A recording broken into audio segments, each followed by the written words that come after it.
Meus irmãos, a paz do Senhor, e esse vídeo agora é da segunda parte da aula aos Hebreus, capítulo 4, tá bom? Então vamos lá, vamos aproveitar o momento, tempo e uma boa aula para cada um de vocês. Então, preste atenção novamente. Romanos 10, 17, na revista e corrigida, eu vou até fazer a leitura com vocês, como está. De sorte que a fé é pelo ouvir, e ouvir pela palavra de Deus. Nós temos uma versão que diz que de sorte que a fé é pelo ouvir, e ouvir pela pregação da palavra de Cristo. Então, é a mesma coisa. A pregação da palavra de Cristo e também a pregação da palavra de Deus ou pela palavra de Deus. O detalhe aqui importante é que o ato de ouvir é pela palavra de Deus. Interessante. Nós ouvimos a pregação, nós ouvimos quantas delas no nosso dia a dia. Mas na realidade, quantas vezes realmente uma pregação gera fé no nosso coração? É que muitas das vezes nós ouvimos uma pregação, mas o ato de ouvir, ela não está misturado com a fé. Se não estiver misturado com a fé, não pode gerar nada em nós, espiritualmente falando. Nós estamos ouvindo, de repente, um professor, nós estamos ouvindo um pregador, mas ainda não é a palavra de Deus. Agora, quantas vezes nós já ouvimos uma mensagem e quando bateu lá no nosso coração, de repente nós saímos como um gigante daquela reunião. E quando, passado alguns dias, recebemos a notícia daquilo que nós gostaríamos tanto de receber. Aconteceu um milagre. Naquele momento, você não ouviu uma palavra de um pregador. Ali, o ouvir foi pela palavra de Deus. Ou seja, o Espírito Santo abriu o entendimento e você realmente compreendeu a mensagem naquele momento. Não é um ato humano, é um ato do Senhor, próprio de Deus, pelo seu Espírito Santo. E daí, ele então abre o nosso entendimento e ouvimos a sua voz por meio da sua palavra. Agora vai gerar fé no nosso coração. E então o milagre vai acontecer. De repente você me faça pergunta, porque isso é comum nas reuniões presenciais. Ora, mas é aquele povo? Então eles não ouviram porque Deus não lhes abriu o entendimento. Perfeito. Por quê?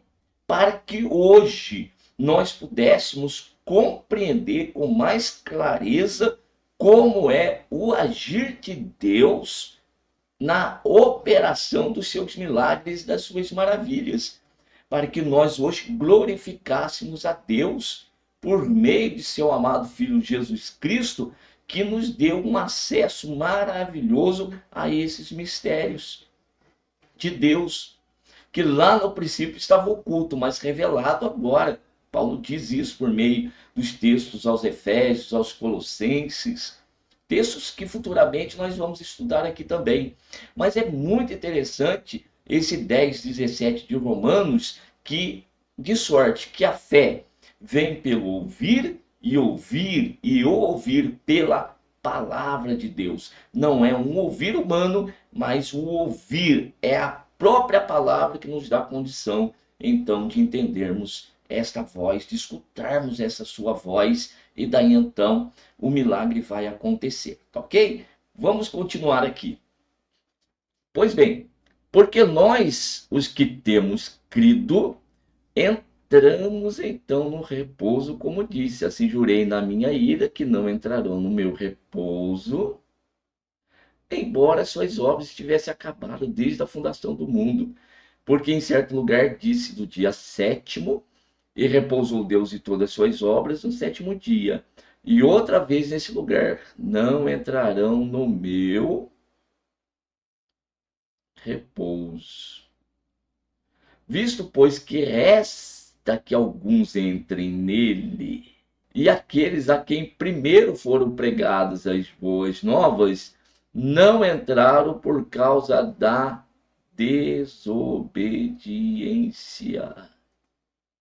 Então determina outra vez de um certo dia, hoje, dizendo por Davi, muito tempo depois, como está dito hoje, se ouvirdes a sua voz, não endureçais o vosso coração. Porque se Josué lhes houvesse dado repouso, não falaria depois disso de outro dia. Portanto, resta um repouso para o povo de Deus. Porque aquele que entrou no seu repouso, ele próprio repousou de suas obras, como Deus das suas. Quero chamar a atenção mais um pouquinho aqui, antes de nós prosseguirmos, sobre o termo, porque foram pregadas as boas novas e não entraram por causa da desobediência. Olha só, como que nós definimos trevas? Nós dizemos o seguinte: ausência de luz. Então, antes que houvesse luz, trevas. A partir do momento que Deus disse, haja luz, e houve luz, a partir daí nós temos os dois. E então há uma separação entre luz e trevas. Agora, qual que é o primeiro estado espiritual do homem? Morto. Morte espiritual, ou seja, a separação de Deus. Deus é luz. Logo, o homem já nasce em trevas, morto espiritualmente. Agora, o que existe numa pessoa que está separada de Deus? Existiria a fé ou existiria a incredulidade? Logo você me responde, a incredulidade. Sim, o homem, primeiramente, ele é incrédulo. Ele não conhece Deus, ele não sabe nada a respeito das coisas de Deus, portanto, ele é incrédulo. Agora, ele ouvindo uma pregação, ele ouvindo alguns ensinos, se ele ainda estiver no estado de morte espiritual, morto, escuta alguma coisa, pense no morto do corpo físico. Ele, quem está ao redor cantando, chorando, ele tem algum sentimento? Ele está ouvindo? Jamais. Agora, o espiritual, o morto espiritual, Deus pode estar falando do lado de fora, alguém pode estar pregando, ele não está ouvindo. Então, preste atenção. Há necessidade de um novo nascimento. Assim como Jesus disse para Nicodemos, que era um príncipe dos fariseus, um doutor da lei, homem sabido, conhecedor das leis, porém não tinha vida espiritual. Jesus disse para ele: é necessário nascer de novo, porque se você não nascer de novo, você não pode ver o reino de Deus. Ou seja, você não pode ter fé. Agora, a quem é facultado então nascer de novo? Vamos pegar como exemplo Lázaro, que agora a morte física estava no sepulcro físico e já estava lá 4 dias, já cheirava mal, como dissera a sua irmã Jesus. E quando Jesus chega até lá, ele vai então dizer, né, Lázaro, vem para fora. Pode o morto ouvir a voz natural de Jesus? Quanto o homem Jesus que ali falava, o morto tem condição de ouvir a voz daquele homem chamado Jesus? Não. Nem ouvido tinha mais, físico, porque ele já estava em estado de decomposição. Mas quando Jesus, ele fala, Lázaro, vem para fora, esta voz de Jesus não é uma voz humana, não é uma voz como de um homem normal. Não, a voz de Jesus aí está misturada com a própria palavra. A sua palavra vai lá até onde está o morto e o processo ali de decomposição começa a regredir e o homem agora está novamente inteiro e logo a vida volta para aquele corpo físico e ele realmente sai para o lado de fora daquele sepulcro. Então, esse processo, ele deve ser real na vida de um homem que está ali vivo naturalmente, mas que ainda não tem contato com o mundo espiritual. É necessário que ele ouça esta palavra, não a voz do pregador, não a voz desse professor, mas a palavra de Deus, que a partir do momento que ele ouvir, então ele vai nascer de novo, e aí gerará fé em seu coração. E poderá então entrar nesse repouso que ainda resta para muitos, para que muitos entrem nele. É por isso que Jesus morreu na cruz do Calvário e ressuscitou ao terceiro dia, para nos dar esta condição de entrar neste repouso. Então, o repouso não era a terra de Canaã, como não foi. Quem deu o verdadeiro repouso para o povo não foi Josué, porque o povo entra na terra e mesmo assim não obedece a Deus, vive em desobediência. Quem dá o verdadeiro repouso para o homem é Cristo Jesus, nosso Senhor. Ele dá ao homem o verdadeiro repouso. Nesse sentido, nós vamos ler então Mateus capítulo 11, verso 28. Vinde a mim todos os que estáis cansados e oprimidos, e eu vos aliviarei. Tomai sobre vós o meu jugo e aprendei de mim, que sou manso e humilde de coração, e encontrareis descanso para a vossa alma. Olha que texto extraordinário a respeito do que nós estamos aprendendo aqui, a respeito do repouso e do descanso em Deus. Jesus fala de um grupo de pessoas que estão cansados e que estão oprimidos.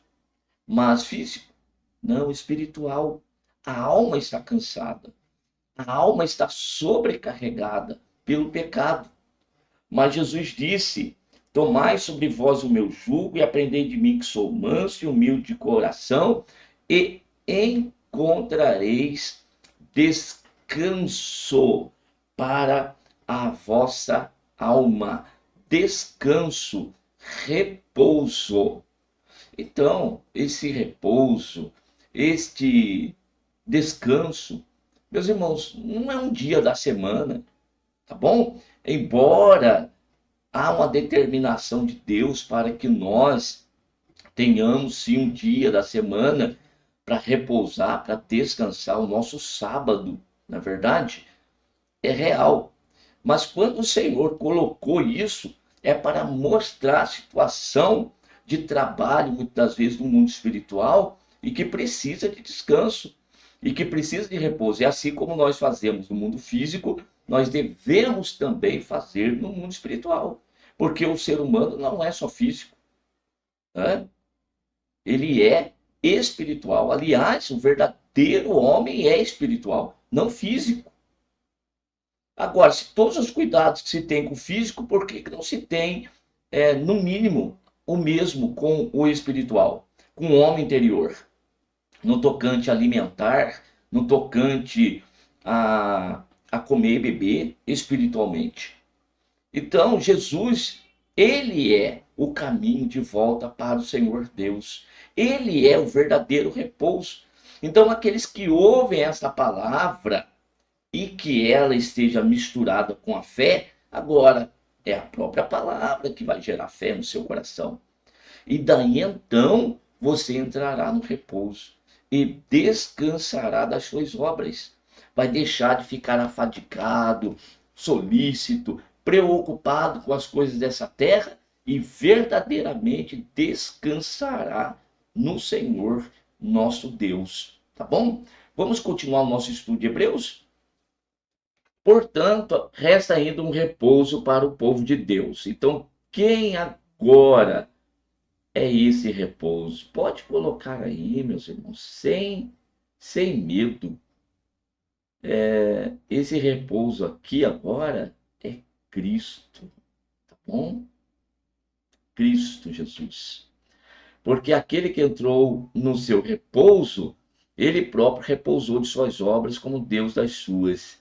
Então, quem entra no repouso de Deus deixa de ser uma pessoa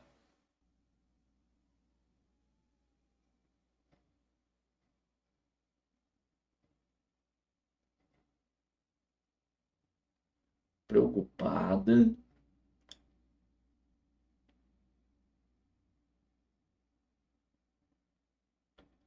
ansiosa. Deixa todas essas coisas, porque isso aqui é uma sobrecarga da alma. Aí terminamos o verso 11 dizendo: procuremos, pois, entrar naquele repouso, para que ninguém caia no mesmo exemplo de desobediência. Então, é necessário estar no repouso, é necessário estar em Jesus. Porque se você não verdadeiramente estiver em Cristo Jesus, você vai logo, por consequência, cair em desobediência. Porque a palavra de Deus ela é viva, ela é eficaz e mais penetrante de qualquer espada de dois gumes. Penetra até a divisão da alma e do espírito, juntas e medulas, e é apta para discernir os pensamentos e intenções do coração. E não há criatura encoberta diante dele. Antes, todas as coisas estão nuas e patentes aos olhos daquele com quem temos que tratar. O que quer dizer isto? Bem, não adianta estar numa igreja, não estou dizendo que a igreja não tenha a sua importância, preste atenção. Então não adianta estar em uma reunião fisicamente e você espiritualmente desassociar totalmente a parte de Deus, a parte da palavra do Senhor. Às vezes, demonstrando aí uma certa tranquilidade, não adianta, a palavra de Deus, ela é viva e eficaz. E ela penetra, ela vai lá dentro e ela sonda o coração de cada um de nós. E o Senhor, por meio desta palavra, sabe se realmente nós estamos exercendo a fé ou não. Não adianta querer nos enganar nós mesmos, tão pouco a Deus, que não vai ser enganado. Porque todas as coisas estão nuas e patentes diante dos seus olhos. Ele conhece o mais profundo do nosso coração. Então, meus irmãos, procuremos entrar cada vez mais nesse repouso. Lembre-se que a entrada foi de graça. Deus nos concedeu de graça por meio de seu Filho Jesus Cristo, que morreu por nós, sendo ainda nós pecadores. Porém, a partir do momento agora que conhecemos a Cristo, estamos no repouso, vamos realmente agora viver de acordo com a vontade de Deus, com o propósito de Deus e procurando cada vez mais entender esse mistério maravilhoso de Deus, que é Cristo Jesus em nós, esperança da glória, para que nós possamos verdadeiramente estarmos repousando nele. Lembrando do Salmos 91, para encerrar aqui a nossa aula: aquele que habita no esconderijo do Altíssimo, à sombra do Onipotente, descansará. Quem é o Onipotente? É Deus. E quem é o descanso? Quem é a sombra? É Cristo Jesus. Então, que nós estejamos verdadeiramente vivendo a verdadeira vida, que é Cristo Jesus, nosso Senhor. Amém? Um abraço, meus amados irmãos, e que Deus, ele venha cada vez mais esclarecer, iluminar o nosso entendimento e nós possamos usufruir de todas as suas bênçãos aqui na face dessa terra, enquanto aqui estivermos peregrinando. Amém?